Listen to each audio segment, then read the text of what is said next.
In 2019, a single handbag sold at auction for $500,000. Not a painting, not a diamond, a bag, and not one encrusted with gemstones or commissioned by royalty. A Hermès Birkin, the same silhouette that has been in production since 1984, made from the same leather, by the same method, in the same workshops in France. That same year, a study confirmed what serious collectors had known for decades. The Hermès Birkin had outperformed both gold and the S&P 500 over a 35-year period, an asset class wearing a shoulder strap. Here is what makes that genuinely strange. Hermès does not advertise, not meaningfully. They spend less than 5% of revenue on marketing, compared to 15% or more at most luxury competitors. They do not loan bags to celebrities. They do not send product to influencers. They have no interest in being on your Instagram feed. And yet they are, by profit margin per item sold, the most successful luxury brand on earth. So how does a brand that started making horse saddles in 1837, that still refuses to sell its most coveted products to people who simply want to buy them, that turns away customers with real money while its competitors fight for their attention? How does that brand become worth over $200 billion? This is not a story about leather. It is a story about one of the most sophisticated psychological operations in the history of commerce. To understand what Hermès built, you have to understand what the luxury market looked like before they built it. By the mid-20th century, the luxury goods industry was fragmenting. Mass production was accelerating.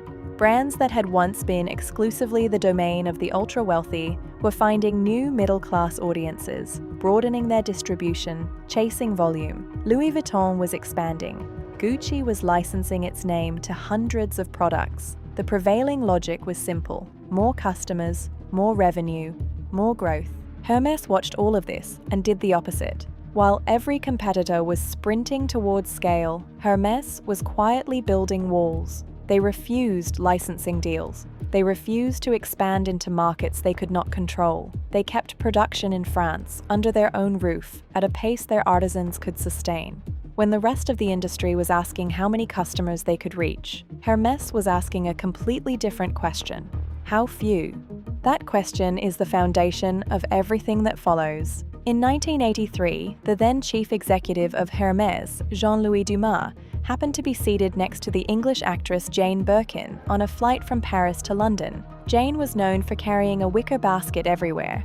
When she tried to fit it in the overhead compartment, the lid came off and everything spilled across the aisle. She complained to her seatmate that she could never find a weekend bag she actually liked. Dumas introduced himself as the head of Hermès. The two spent the flight sketching possible designs on the back of an airline sick bag. A year later, Hermès presented Jane Birkin with a large, structured leather bag with multiple exterior pockets, a secure flap closure, and a lock. The bag was designed to carry everything she needed and keep it there. It was named after her.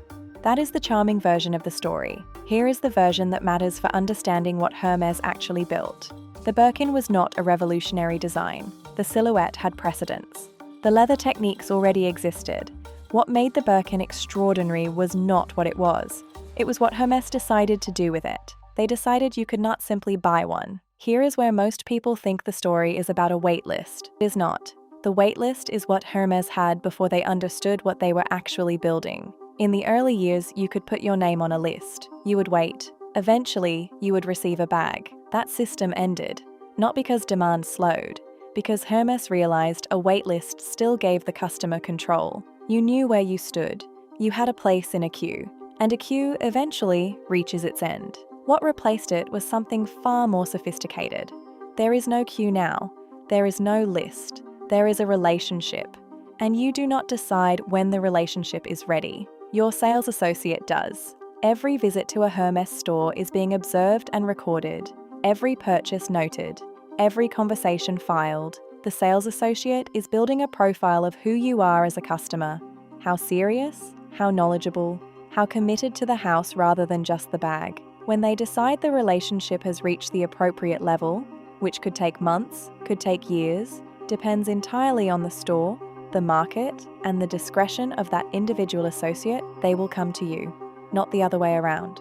In 2021, 2 customers sued Hermès in the United States, alleging that requiring customers to make significant purchases before being offered a Birkin constituted an illegal tying arrangement under antitrust law. The case was eventually dismissed, but the filing confirmed in a federal court document what every serious Hermès buyer already knew.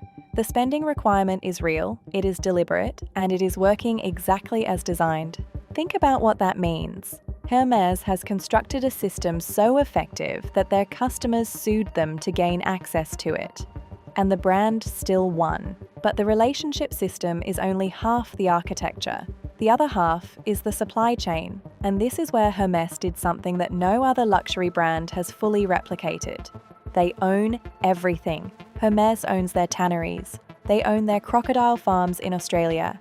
They control the raw material, the processing, the leather production, and the manufacturing, all under one roof, all in France. When the rest of the industry was outsourcing and optimizing for cost, Hermès was buying upstream. They were not trying to make the supply chain cheaper. They were trying to make it unassailable. The result is a production constraint that is not manufactured for effect. It is physically real. A Birkin takes between 18 and 24 hours of skilled labor to complete. Every bag is made by a single artisan, from the first cut of leather to the final stitch. Not assembled by a team across stations, one person, start to finish. That artisan's name is associated with the bag in the house's internal records. The stitching is done by hand using a technique called saddle stitching, developed for the equestrian leather work Hermès began with in 1837. 2 needles, working from opposite sides simultaneously. A machine stitch will unravel from a single break in the thread. A saddle stitch will not, because each stitch locks the one beside it. It is not preserved for romance. It is simply the strongest way to stitch leather, and it requires a human being to do it properly. Hermès produces an estimated 70,000 Birkins per year. For context, Louis Vuitton produces millions of bags annually. There are over 2,600 billionaires in the world. Hermès is not trying to supply that market. They are trying to remain permanently, structurally out of reach of it.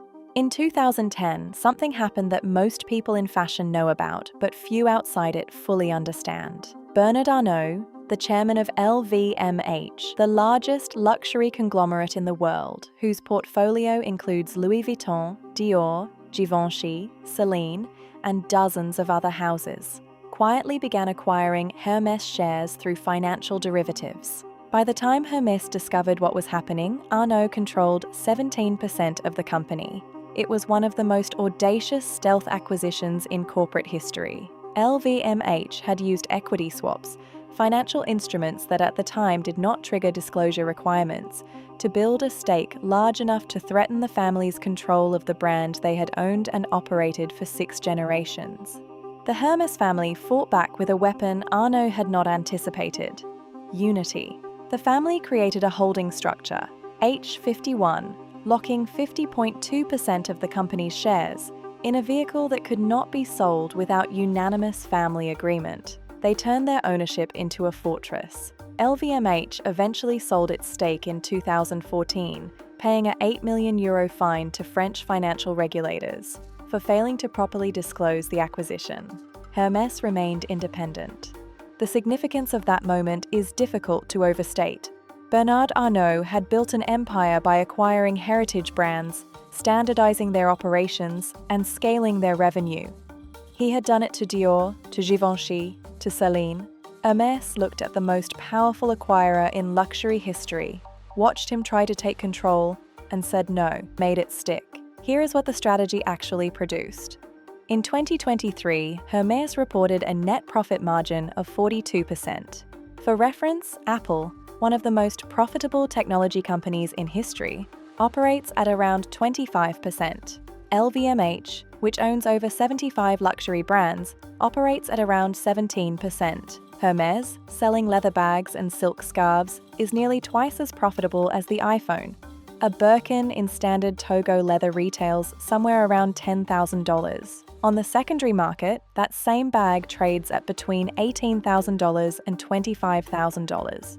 A Birkin in a rare colour or discontinued leather trades at multiples, that would make a financial advisor uncomfortable recommending any conventional asset. The Himalaya Birkin, made from albino Nile crocodile skin, dyed by hand over several weeks to imitate the gradient of the Himalayan snowline, with 18-karat white gold hardware set with over 200 diamonds, sold in 2019 for $500,000. There are fewer than 10 confirmed to exist. The resale premium is not an accident. It is the proof of concept. Hermès has engineered a product so scarce, so desired, and so carefully withheld from the market that secondary prices have never declined over a meaningful period. Not in 2008, not in 2020. The bag that could not be bought at retail for any amount of money commands a premium at resale that grows year on year.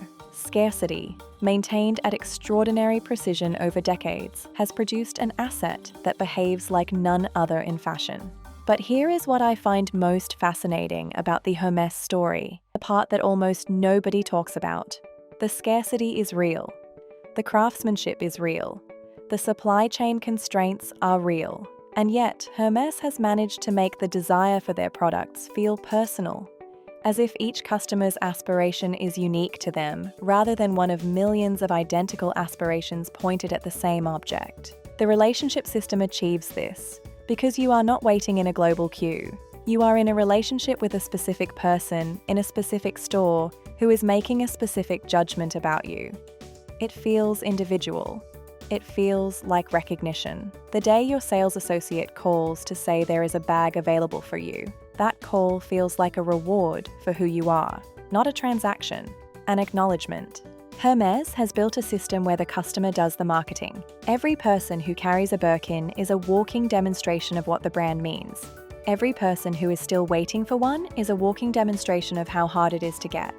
Both of these people are working for Hermès, completely voluntarily, at no cost to the brand. Richard Mille charges 20 times production cost and calls it a business model. Hermès charges what the market will bear, controls how much market there is, and calls it a relationship. They are both right, but only one of them have been doing it for 187 years. So is Hermès a brand or a system, a product or a psychological architecture, a leather goods company or the most sophisticated study in manufactured desire ever constructed? The honest answer is that the question does not matter to them. What matters is that a bag designed in 1984, made by hand in France, stitched with a technique developed for horse saddles in the 1800s, sells on the secondary market for more than it cost at retail, every time, without exception, for 40 years. That is not fashion. That is something closer to alchemy. And Hermès has been doing it longer than most luxury brands have existed. The question I keep coming back to is this: is the Birkin worth what it costs? I think the real answer is that the question itself is the point. Hermès built a world where the value is so disconnected from the object that asking whether it is worth it tells you more about the person asking than it does about the bag. That is either the most brilliant thing a brand has ever done, or the most audacious con in the history of luxury. Maybe both. Let me know what you think in the comments, and I'll see you in the next one.